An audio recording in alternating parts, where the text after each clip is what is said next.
तो second news आया था कीमोथेरेपी, जो मैंने आपको बताया। एक्चुअली क्या है, हाल फिलहाल में एक न्यूज में चल रहा था कि जैसे इंडिया की जो कुछ कंपनियों का जैसे टेस्ट किया गया है, तो वो मतलब उनकी दवाएं जो है मतलब टेस्ट को पास नहीं कर पाई। तो 17 कंपनियों को किया गया, तो 17 में से 16 कंपनी पास ही नहीं कर पाई। तो वो दवाइयां जो रिलेटेड थी वो कैंसर रिलेटेड थी।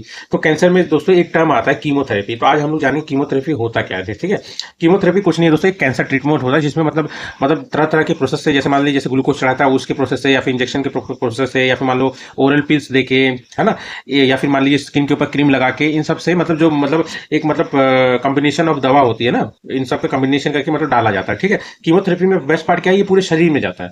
अगर मान लीजिए आपके पूरे शरीर में कैंसर फैला हुआ है, कैंसर सेल फैले हुए हैं, तो उसके लिए बेस्ट आपका कीमोथेरेपी होगा। तो थोड़ा सा हम लोग इसके बारे में जानते हैं। ठीक है, कीमोथेरेपी एक cancer treatment that uses powerful medicine to destroy cancer cell. ठीक है, given as a intravenous infusion, जैसे ग्लूकोज देते हैं ना उसी तरह। ठीक है, इंजेक्शन की तरह भी होता है, ओरल पिल्स की तरह भी होता है, और क्रीम्स को भी होता है जो स्किन पे लगाया जाता है। ठीक है, it travels through blood stream के थ्रू जाता है, टारगेट्स कैंसर, मतलब ब्लड स्ट्रीम के थ्रू जाता है। सबसे बेस्ट पार्ट वही है, वही पूरे शरीर में ब्लड स्ट्रीम तो जाती है, उसके थ्रू कोई दवा जाएगी तो तुरंत रिएक्ट करेगी, है ना, मतलब असर होगा। ठीक है, पर इसका यह है कि दोस्तों मतलब इसके साइड इफेक्ट बहुत ज्यादा है। साइड इफेक्ट मतलब जैसे बाल झड़ जाएंगे आपके, मतलब जो भी नॉर्मल चीजें होती है वो अलग होने लग जाएंगी, क्योंकि जो कैंसर सेल होते हैं वो काफी एक्टिव होता है, और वैसे ही कुछ और एक्टिव सेल्स को भी ये कर देता है ना खत्म, तो इसीलिए दिक्कत होती है। ठीक है, ये ट्रेवल थ्रू, ये जान लिया हम लोग। बाकी मेथड जैसे जैसे सर्जरी हो गया है ना, और रेडिएशन थेरेपी होगी, ये क्या है, किसी पर्टिकुलर लोकेशन को ही टारगेट है। ये भी मतलब मेथड है कैंसर से बचने के लिए, कैंसर के इलाज के लिए। सर्जरी भी है, रेडियोथेरेपी भी है, पर इनका क्या है, ये पर्टिकुलर एरिया को टारगेट करते हैं। पर कीमोथेरेपी क्या करता है, पूरे होल बॉडी को टारगेट करता है। ठीक है, यूजफुल होता है किस केस में, जैसे अगर कैंसर मान लो चारों सार पूरे शरीर में फैल गया है,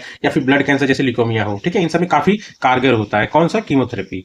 अब दोस्तों ये काम कैसे करता है, देखिए। Chemotherapy attack cell that are rapidly growing and dividing, जो मैंने आपको बताया कि मतलब जो मतलब ये मतलब जिन सेल को देखता है कि मतलब बहुत जल्दी मतलब रैपिडली ग्रो हो रहे हैं या डिवाइड हो रहे हैं ना, उनको मतलब एक तरह से उसने हॉलमार्क मार लिया कि वही है कैंसर सेल, उन्हीं को खत्म करना है। ठीक है, तो उन्हीं सेल्स को खत्म करता है। और एक सेल साइकिल में जैसे इंक्लूड होता है, जैसे ग्रोथ होता है, फिर डीएनए रेप्लिकेशन करते हैं, फिर सेल डिवाइड होता है, ये सारे प्रोसेस होते हैं। ठीक है, और कीमोड्रग्स इंटरफेयर कर देता है इन्हीं सब चीजों में।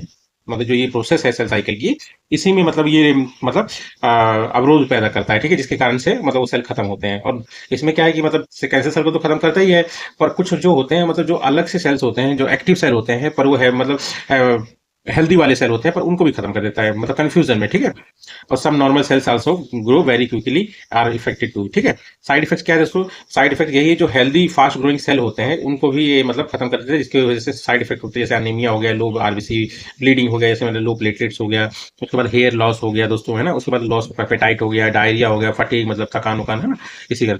अब देखिए मतलब कुछ कॉमन ड्रग्स हैं जो अभी हाल फिलहाल में न्यूज में जो मतलब टेस्ट पास की नहीं की उसके ऊपर, है ना, ठीक है जानिए। एक आता है सिसप्लेटिन, ये कैंसर की मतलब दवा है, किसके लिए, टेस्टिकुलर कैंसर हो गया, या ओवेरियन कैंसर हो गया, या ब्लैडर कैंसर हो गया, या कुछ तरह के लंग कैंसर में भी ये कारगर है सिसप्लेटिन, ये काफी इंपॉर्टेंट होता है।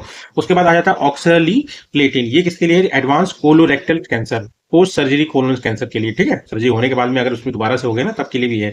उसके बाद तीसरा आ जाता है आपका साइक्लोफोस्फेमाइड, ये ब्रेस्ट कैंसर के लिए है, ल्यूकेमिया ये। और उसके बाद जो डोक्सोरुबिसिन है, ये भी इसी के लिए है, पर डोक्सोरुबिसिन को रेड डेविल भी कहा जाता है। ठीक है, काफी जल्दी कार्य करता है, ये लिम्फोमा हो गया, ब्रेस्ट कैंसर हो गया, ल्यूकोमिया के लिए। ठीक है,